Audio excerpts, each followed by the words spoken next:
Female version of Hitler যিনি ছিলেন তাকে রিমুভ করা হইছে। এটা একটা বিশাল টার্নিং পয়েন্ট। আমরা যে যত কথাই বলি, খালি একবার চোখ বন্ধ কল্পনা করেন যে ২৯ সাল পর্যন্ত যদি থাকতেন তাইলে কি হইতো? আবহাওয়ার রাজ্যে কি আপনি জানেন জুলাই একদম দুয়ারে কড়া নাড়ছে এবং আমরা দেখছি জুলাইকে কেন্দ্র করে বিএনপি আ মাস জুড়ে বিভিন্ন প্রোগ্রাম রেখেছে। সরকার কয়েকটি দিবস ঘোষণা করেছে এবং এনসিপিরও প্রোগ্রাম আছে সারা মাসব্যাপী। উল্লেখযোগ্য হচ্ছে ৩ তারিখে এনসিপি থেকে জুলাইয়ের ঘোষণাপত্র আ পাঠ করা হবে। আপনি কিভাবে দেখছেন জুলাই প্রোক্লামেশন আ ১ বছর পরে আচ্ছা, এই ঘোষণাকে? প্রোক্লেমেশন বলেন আর যাই বলেন, আমি মনে করি যে জুলাইয়ের স্বীকৃতিটা দরকার। জুলাইতে একটা ঘটনা ঘটেছে এবং বাংলাদেশের ইতিহাসে একটা বিরাট টার্নিং পয়েন্ট এবং ওই ঘটনাটা ফিমেল ভার্সন অফ হিটলার যিনি ছিলেন তাকে রিমুভ করা হইছে। এটা একটা বিশাল টার্নিং পয়েন্ট। আমরা যে যত কথাই বলি, খালি একবার চোখ বন্ধ কল্পনা করেন যে ২৯ সাল পর্যন্ত যদি থাকতেন তাইলে কি হইতো? আমরা বিগত যে তার মেয়াদ তো ২৯ সাল পর্যন্ত ছিল, তাইলে কি হইতো? সেখানে এই যে ছেলেপেলেগুলা, কেউ এটাকে বলে দল মত নির্বিশেষে সবাই একেবারে স্বতঃস্ফূর্তভাবে নেমে এসেছে মাঠে।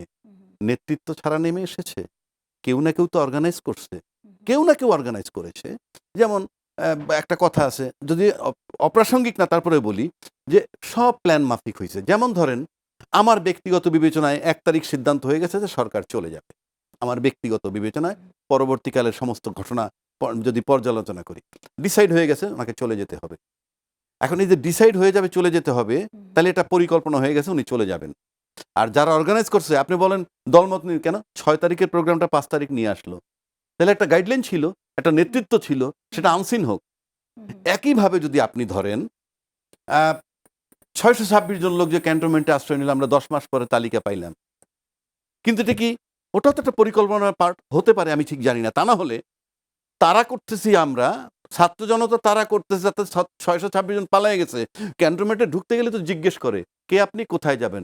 তখন নিশ্চয়ই যদি বলি আমাকে লোকে তাড়া করছে আশ্রয়ের জন্য, আমাকে কি আশ্রয় দিবে? আপনি ট্রায়াল দিতে পারেন যে আপনাকে ১০ জনে তাড়াচ্ছে, আপনি ক্যান্টনমেন্টে ঢুকবেন এবং আপনি যদি বলেন যে কোথায় যাচ্ছেন? ভাই আমি একটু আশ্রয় চাই, আমাকে লোকে তাড়া করতেছে। আপনাকে ব্যাপারটা সুযোগ। ঠিক এক্সাক্টলি ওরকম ছিল কিনা যে কেউ আম গিয়ে দুয়ারে কড়া নেড়েছে এরকম ছিল কিনা তা আমরা আমি জানি আমি না তা বলছি না। আসলে। আমি বলছি পরিকল্পনা হুম। ছাড়া কিছু হয়, সবকিছুর ভেতরে পরিকল্পনা লাগে। আচ্ছা, আমরা পরিকল্প ঘোষণাপত্র নিয়ে কথা বলছিলাম। কিন্তু এখন এখন যখন ঘোষণাপত্রের কথা আমরা আগেও হ্যাঁ, শুনেছিলাম, এটা সরকার বলেছিল ঘোষণাপত্র দেবে। একবার যখন দিবেন। দাবি আসলো, কিন্তু সরকার থামিয়ে এই দিয়ে বলল যে আমরা এটা ঘোষণাপত্রে চাইব। আমি মনে এখন করি এখন কি আপনি কিভাবে দেখছেন যে না, সরকারের দিক থেকে কিন্তু এই ঘোষণাপত্র আসছে না। এটা কিন্তু এখন এনসিপি এখন একটা দল।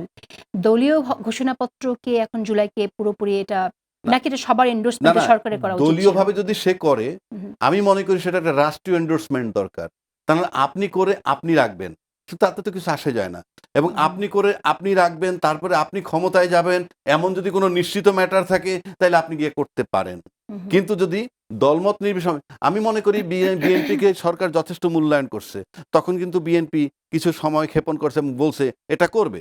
পরে একসাথে সংঘবদ্ধ হয়ে করবে।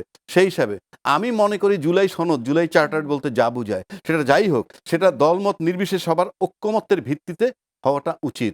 এবং সেটা সেটা করতে সরকার ব্যর্থ হলো বলে মনে করেন? আমরা সরকারের তো আমরা তো দেখলাম না সেটা ঘোষণা। সরকারের ব্যর্থতার কিছু নাই। কারণ সরকারই, একটু আগে আপনাকে বলছি হুম, হুম। যে এই সরকারকে সবাই সহযোগিতা করি, কিন্তু উনি ১১ মাসে তালমাটাল। তাইলে আপনি বুঝেন। আর যে সরকারের বিরোধিতা করছে ১২ বৎসর, তারা ক্ষমতায় ছিল ১৫ বছর। এখান থেকে আপনি বুঝতে হবে যে সরকার কতটা সহযোগিতা পায়।